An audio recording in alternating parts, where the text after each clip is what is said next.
नमस्कार दर्शक बंधु ओडिशा कथार नूतन वीडियो को आपण मानक स्वागत। दर्शक बंधु आज आम जाना पिपिली विधायक प्रदीप महारथी जमीन नहीं आज शुणाणी हेब। निर्वाचन संपर्कित भुवनेश्वर स्वतंत्र कोर्टे प्रदीप महारथी मामलार शुणाणी हेब। गत सोमवार प्रदीप महारथी को गिरफ करा जायथिला। तांको प्रथमे पिपिल जीएमएफएस कोर्टे हाजर करा जायथिला। कोर्टे हाजर बेले से असुस्थ हो पड़ता। या परे तांको भुवनेश्वर कोर्टे हाजर करा जायथिला। तांको जमीन आवेदन शुणी 24 तारीख को घुंचा जाइथिबारु झारपड़ा जेल को महारथी को पठा दिया जाइथिला।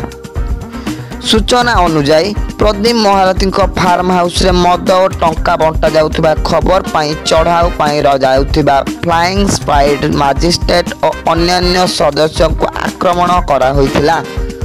निजे महारथी और तांको समर्थक माने सेमानकु गोड़ाई गोड़ाई पिटिथिबा अभियोग होइथिला। पुलिस एने निर्दिष्ट तथ्य प्रमाण पाइबा पर महारथी को गिरफ्त करथिला। दर्शक बंधु आज ये जदि आपण मैंने आमर नुआ नुआ न्यूज जानवा चाहते तो आम चैनल को सब्सक्राइब कर पाखर बेल आइकन को प्रेस करूँ। मन रखु संपूर्ण मागणा। धन्यवाद।